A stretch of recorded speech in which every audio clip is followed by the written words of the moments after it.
हमारे धर्म ग्रंथों में बहुत से विचित्र चरित्र और प्रकरणों का उल्लेख मिलता है। ऐसे ही चरित्रों में एक नाम है पौंड्रक का। आज की कड़ी में हम पौंड्रक नामक राजा के ऐसे कारनामे के विषय में बताएंगे जब वो स्वयं को ही कृष्ण मानकर भगवान कृष्ण से युद्ध कर बैठा था। नमस्कार मित्रों, इस YouTube चैनल पर आपका स्वागत है।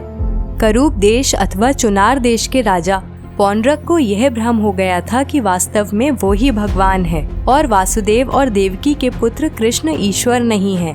वो स्वयं को ही भगवान विष्णु का 8वां अवतार मानता था। उसके आसपास के लोगों और उसके मित्रों ने उसे यह विश्वास दिला दिया था कि इस सृष्टि में उसे ही पूजा जाता है, न कि कृष्ण को। संयोग से उसके पिता का नाम भी वासुदेव था, इसलिए वो स्वयं को वासुदेव कहता था। उसके कुछ मुख्य साथी थे, जिनमें एक उसका भाई जिसे वो दाऊ भैया कहता था, दूसरा द्वित वानर और तीसरा उसका मित्र काशीराज। पुराणों में उसके नकली कृष्ण रूप धारण करने की कथा का उल्लेख मिलता है। वो नकली चक्र, तलवार, कौस्तुभ मणि और पीले वस्त्र धारण करता था। यहाँ तक कि अपने शीश पर भगवान कृष्ण के जैसा मुकुट भी पहनता था। एक बार उसने भगवान कृष्ण को संदेश भेजा कि समस्त प्राणियों के उद्धार के लिए मैंने इस धरती पर अवतार लिया है और जो नाम, चिन्ह और रूप तुमने धारण किया हुआ है उसे त्याग दो। इस पर केवल मेरा अधिकार है, अन्यथा युद्ध के लिए तैयार रहो। जो भी भगवान कृष्ण अथवा राम के भक्त थे, वो उन सभी से घृणा करता था और चाहता था कि सब उसको ही भगवान माने। अपने मित्र द्वित वानर को वो हनुमान जी के समान ही शक्तिशाली समझता था। एक बार हनुमान जी ने भ्रमण करते हुए पाया कि पौंड्रक नगरी में कुछ लोग भगवान राम का भजन कीर्तन कर रहे हैं। हनुमान जी भी रूप बदलकर वहां पहुंचे और भजन में सम्मिलित हो गए। भजन समाप्त होने पर सबके जाने के पश्चात उन्होंने देखा कि पौंड्रक के सैनिक आतंक मचा रहे हैं। पौंड्रक अपनी ही प्रजा पर अत्याचार करता था, क्योंकि प्रजा उसकी आज्ञा के विरुद्ध श्री राम का भजन करती थी। पौंड्रक के सैनिक सुंदर कन्याओं को बंदी बनाकर उसकी सेवा में प्रस्तुत करते थे। जब हनुमान जी ने देखा कि इस हाहाकार के मध्य पौंड्रक का सेनापति एक कन्या का पीछा कर रहा है, तब उन्होंने सेनापति का वध कर दिया और उस कन्या की रक्षा की।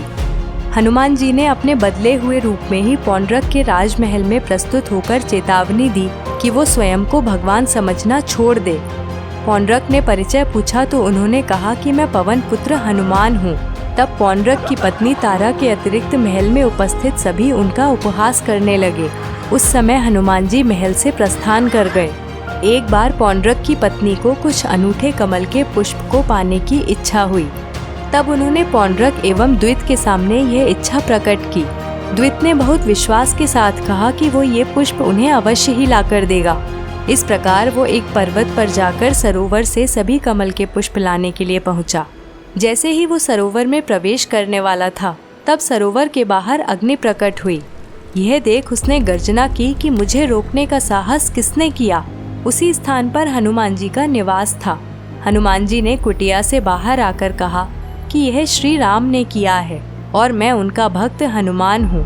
तब द्वित ने कहा कि यदि तुमने मुझे रोकने का दुस्साहस किया तो मैं तुम्हारा गला काट दूंगा, और वो फिर से सरोवर की ओर जाने लगा। तब द्वित वानर और बजरंग बली के मध्य युद्ध हुआ। हनुमान जी के भयंकर प्रहारों से द्वित वानर की शक्ति क्षीण हो गई। जैसे ही हनुमान जी ने द्वित का वध करने के लिए गदा उठाई, तब भगवान कृष्ण ने दिव्य शक्ति के माध्यम से हनुमान जी को रोक लिया। तब हनुमान जी ने भगवान से कहा कि हे प्रभु, आपके इस संकेत का मैं पालन करता हूँ। यदि मैं इसका वध नहीं करता हूँ तो यह अवश्य ही छल करेगा और मुझे बंदी बना लेगा, और इस प्रकार मुझे पौंड्रक से भेंट करके उसे चेतावनी देने का अवसर प्राप्त होगा कि यदि उसने स्वयं को वासुदेव कहना या भगवान समझना नहीं छोड़ा तो आप उसका वध कर देंगे। इस योजना के अनुसार हनुमान जी ने द्वित का वध नहीं किया और उसने हनुमान जी को बंदी बना लिया। इसके पश्चात द्वित फिर से कमल पुष्प लेने के लिए आगे बढ़ा, परंतु हनुमान जी ने सरोवर को ही अदृश्य कर दिया। द्वित वानर हनुमान जी को बंदी बनाकर पौंड्रक नगरी में ले आया। यह देख पौंड्रक हनुमान जी का उपहास करने लगा कि वो हनुमान नहीं बल्कि कोई मायावी है। साथ ही वो द्वित वानर की प्रशंसा करने लगा कि ऐसा करके उसने यह प्रमाणित कर दिया है कि द्वापर युग का असली हनुमान द्वित ही है और वो स्वयं असली भगवान है। वहीं पौंड्रक की पत्नी तारा को विश्वास था कि द्वित जिन्हें बंदी बनाकर लाया है वे पवन पुत्र हनुमान ही हैं। तारा ने पहले भी अनेक बार पौंड्रक को समझाया था कि द्वारका नरेश कृष्ण ही वास्तव में भगवान हैं, परंतु वह नहीं माना। हनुमान जी ने पौंड्रक को चेतावनी दी कि तुम स्वयं को भगवान मानने का बहुत बड़ा पाप कर रहे हो, तुम्हारा अंत निकट है। यह सुनकर पौंड्रक ने द्वित वानर से कहा कि वो इस नकली हनुमान का वध कर दे। जैसे ही द्वित वानर ने हनुमान पर प्रहार करने के लिए तलवार उठाई, हनुमान जी ने द्वित वानर को अपनी पूंछ से उठाकर महल के खंभे पर पटकना आरंभ कर दिया। इसके पश्चात पौंड्रक ने अपने भाई रणधीर को हनुमान जी का वध करने का आदेश दिया, परंतु हनुमान जी के सामने उसने भी घुटने टेक दिए और इसके पश्चात दरबार में उपस्थित सभी सैनिक ढेर हो गए। फिर हनुमान जी ने पौंड्रक के राजमहल को ध्वस्त कर दिया। पौंड्रक ने अपने चाचा को बंदी बना रखा था। महल ध्वस्त होने से कारागृह भी टूट गया। तब पौंड्रक के चाचा ने उसका उपहास करते हुए कहा कि भगवान कृष्ण के भक्त ने ही तुम्हारे राजमहल की यह दशा कर दी, यदि वो स्वयं आए तो तुम्हारा क्या होगा। और इस प्रकार पौंड्रक को पुनः चेतावनी मिली। तब पौंड्रक ने द्वित वानर को द्वारका को ध्वस्त करने के लिए भेजा। जैसे ही द्वित द्वारका पहुंचा, उसने पूरी नगरी को विध्वंस करना आरंभ कर दिया। यह देख बलराम जी को बहुत क्रोध आया और वो द्वित वानर के पास पहुंचकर उसे रोकने का प्रयास करने लगे, जिसके परिणाम स्वरूप दोनों के बीच युद्ध हुआ और बलराम जी ने द्वित वानर का वध किया। उसके शव को पौंड्रक के राजमहल में भेजा गया। यह देख पौंड्रक आग बबूला हो उठा और उसने द्वित की मृत्यु का प्रतिशोध लेने के लिए भगवान कृष्ण के साथ युद्ध करने के लिए द्वारका पर चढ़ाई करने की घोषणा कर दी। उसकी पत्नी तारा ने उसे ललकारा कि वो स्वयं को भगवान समझने का नाटक बंद कर दे, अन्यथा दुष्परिणाम होगा। परंतु पौंड्रक नहीं माना।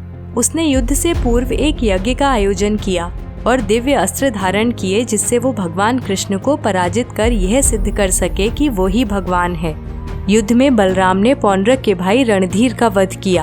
भाई का शव देखकर पौंड्रक भड़क उठा और उसने बलराम पर अस्त्रों से प्रहार करना आरंभ कर दिया। तब भगवान कृष्ण एक एक करके उसके अस्त्रों को काटने लगे और उसके सभी अस्त्र विध्वंस हो गए। तब अंत में उसने अपने चक्र, जिसे वो सुदर्शन चक्र मानता था, से प्रहार किया। उत्तर में भगवान कृष्ण ने भी सुदर्शन चक्र चलाया, जिससे पौंड्रक का शीर्ष धड़ से अलग हो गया। और दोस्तों, इस प्रकार पापी और मूर्ख पौंड्रक का अंत हुआ। और इसी के साथ समाप्त करेंगे हम आज की कड़ी। आशा है आपको ये जानकारी पसंद आई। जल्दी मिलते हैं आपसे अगली कड़ी में। धन्यवाद।